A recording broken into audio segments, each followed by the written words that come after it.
bergegar otak, tak baca pula. Lepas tu pi mahkamah syariah nak minta cerai. Pegawai pejabat agama pun kata, janganlah, sabarlah, tahanlah, tunggulah. Nak buat macam mana? Satgi bergegar arah Allah Ta'ala. Yang dia ni bergegar kepala otak, duk kena rimbuk apa semua, tak baca. Hadis tu palsu, tak sahih. Hadis kata bercerai, bergegar arah Allah Ta'ala tak sahih. Bahkan hadis yang kita duk dengar, abghadul halal ilallah at-talaq. Perkara yang paling halal tapi Tuhan benci, bercerai, itu juga tak sahih. Hadis tu lemah. Sebab perkara yang paling halal tetapi Tuhan benci, perkara tu halal tapi Tuhan benci, talak, tak benar, tak sahih.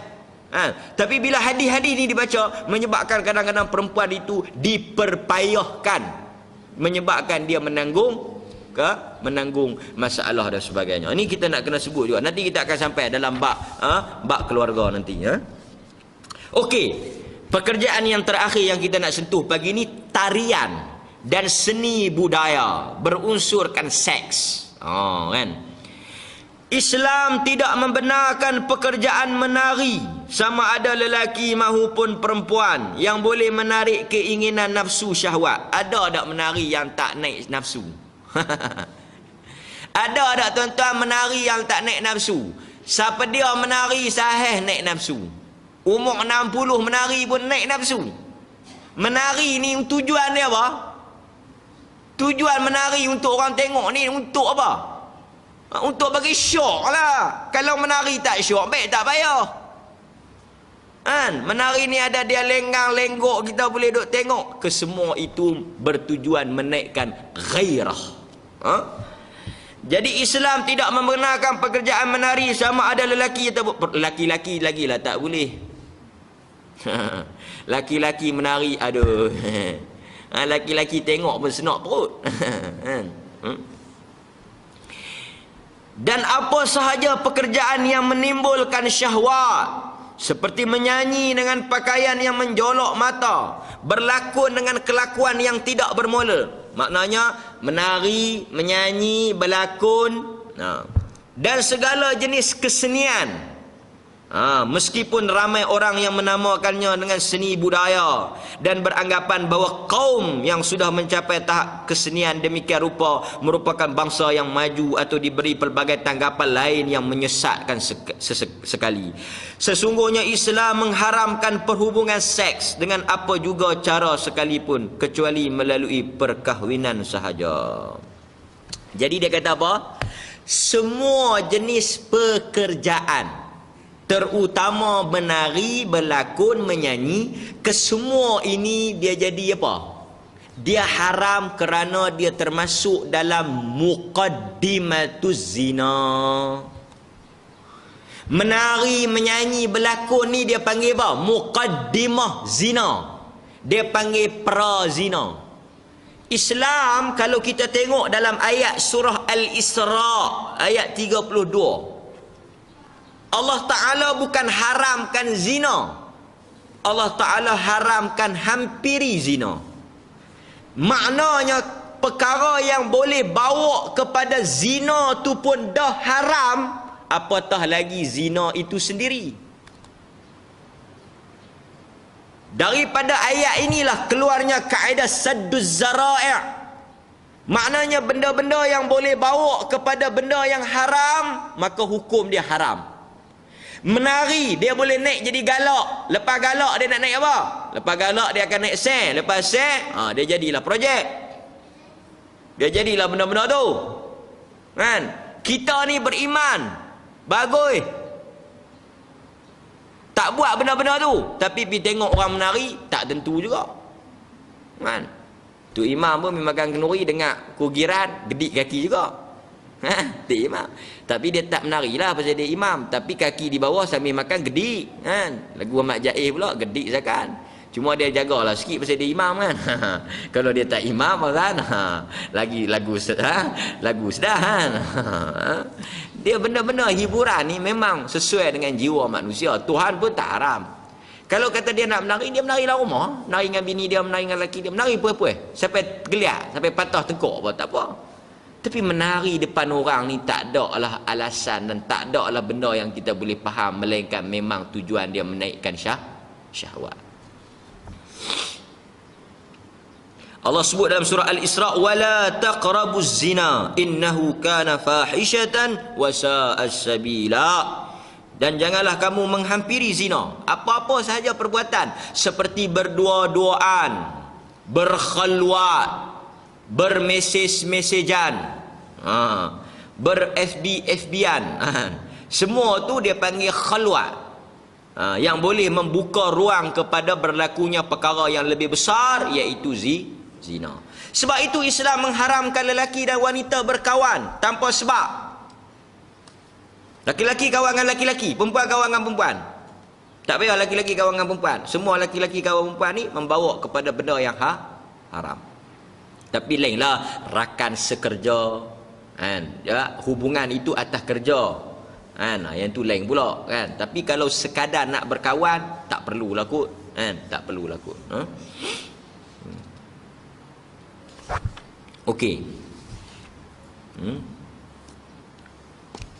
Jadi kerja berlakon, menyanyi, jadi artis ni memang haram. Jadi artis ni memang haram. Waktu kan? Kerjaya sebagai artis, pelakon, penyanyi, penari termasuk dalam kategori yang haram.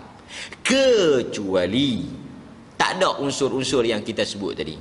Seperti penyanyi lelaki yang dia menyanyi naik semangat, lagu-lagu patriotik, lagu-lagu kebangsaan, kan?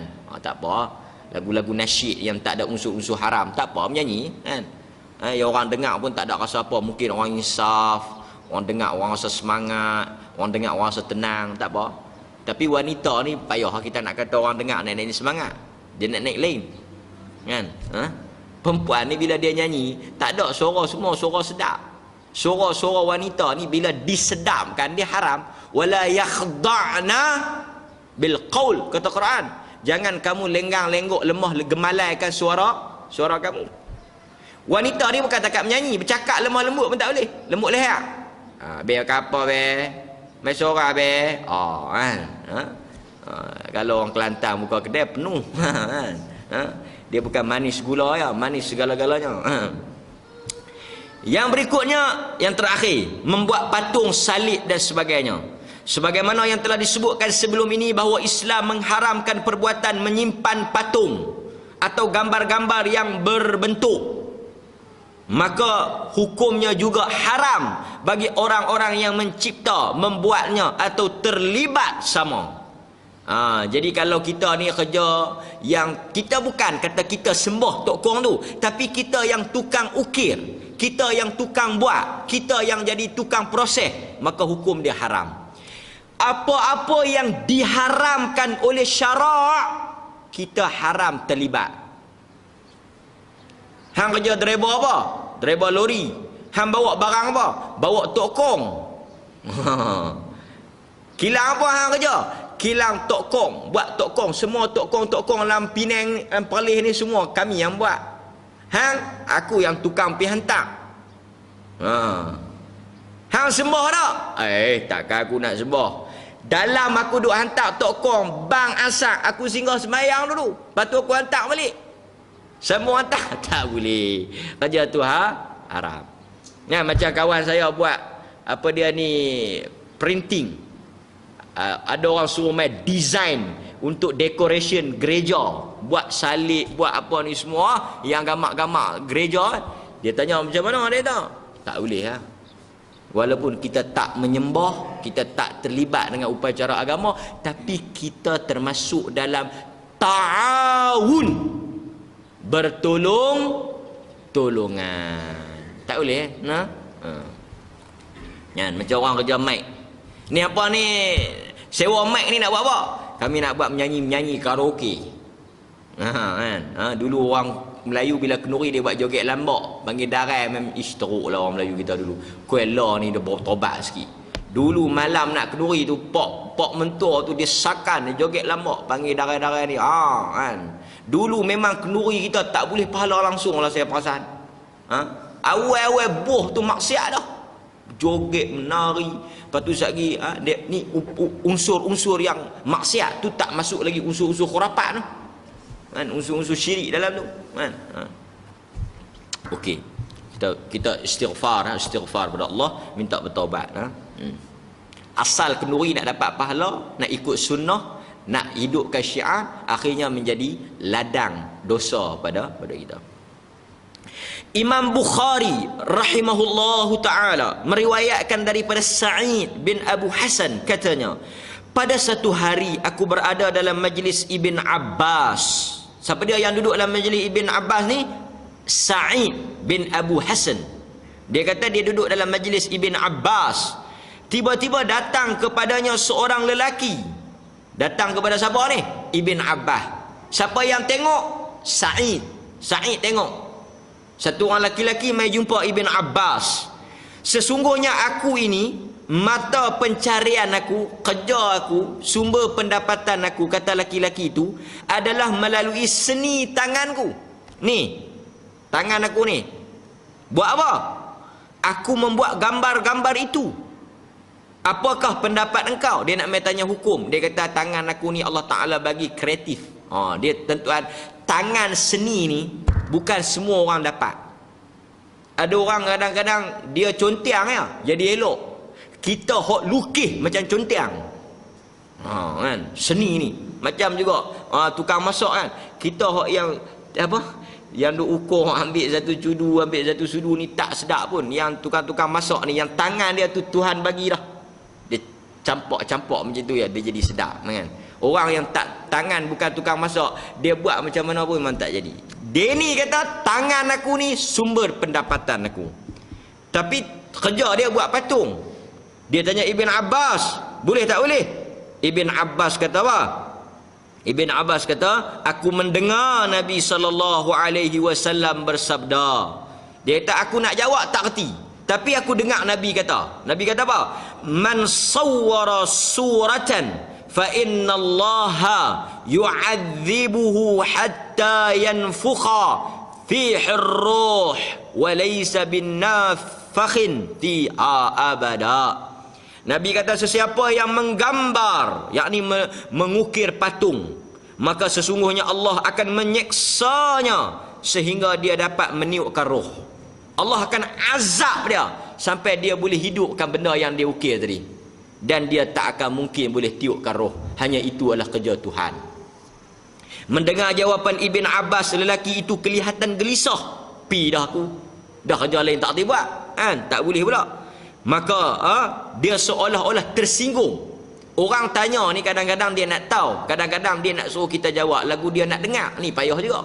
Dia tanya tu macam dia jawab. Dia contoh orang tanya, ada orang tanya, ustaz boleh tak boleh benda ni? Tu dia nak tanya betul. Dia memang betul-betul nak tanya. Ada orang dia tanya tu dia jawab dah. Tak boleh kan ustaz? Jawapan dia tu nak suruh kita kata lagu tu. Dia kata ni ada satu kes macam ni. Tak boleh no ustaz no, tak boleh kan? Ni tanya kan nak habang. Ni pun kita nak tengok cara orang tanya ni macam-macam. Lepas tu bila kita jawab lain sikit pada dia tak puas. Dia tak apa ustaz ni mana? Dah kalau tak mau nak dengar, tak mau nak terima, tak payah tanya. Senang kan? Kita tanya tu untuk tahu, bukan tanya tu untuk paksa orang jawab macam mana kita nak dengar kan? Dia ni macam tu dia tak Ibn Abbas ni awak berjawab lagu tu. Kan? Lepas tu Ibn Abbas kata apa? Celakalah engkau. Dia berani katalah dia sahabat Nabi. Sekiranya engkau ingin melukis juga. Nabi kata hang ni teruk Kalau hang nak lukis juga, lukislah pemandangan. Jangan hang lukis benda-benda hidup, jangan buat. Lukis benda tak hidup, senang. Yang tidak mempunyai roh. Riwayat Bukhari. Jadi kalau nak jadi pelukis, lukis benda-benda yang tak ada roh. Benda-benda yang tak ada roh. Kan? Arkitek tak apalah, dia lukis bangunan, dia lukis bilik air, dia lukis jamban. Dia design. Satu soalan. Kalau kita lukis benda tu, kita design benda tu, kita yang buat rekaan benda tu, tak tahu mereka guna buat benda haram. Gimana?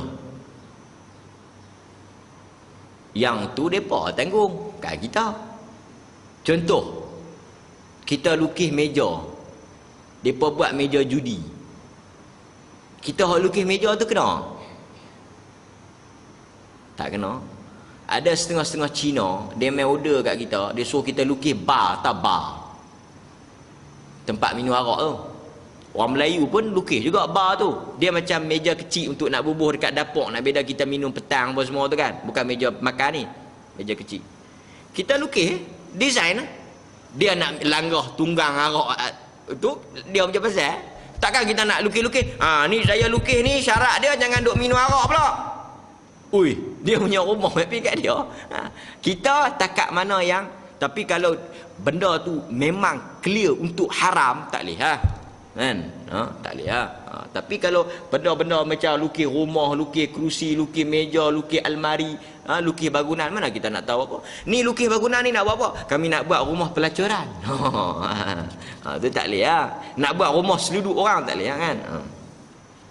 Kita hukum atas apa yang kita tahu sahaja. Wallahu ta'ala a'lam, wallahu a'lam bis-shawab. Yang lebih yang kurang itu Allah Azza wa Jal minta ampunan, kita mohon ampun pada Allah Subhanahu wa taala, minta Allah ampunkan kita dan sebagainya. Okey, minggu depan kita akan masuk industri minuman keras dan arak dan dadah, dan juga mencari keuntungan melalui perniagaan. Bab-bab menega, hukum hakam menega ni kita akan sentuh minggu depan insya-Allah.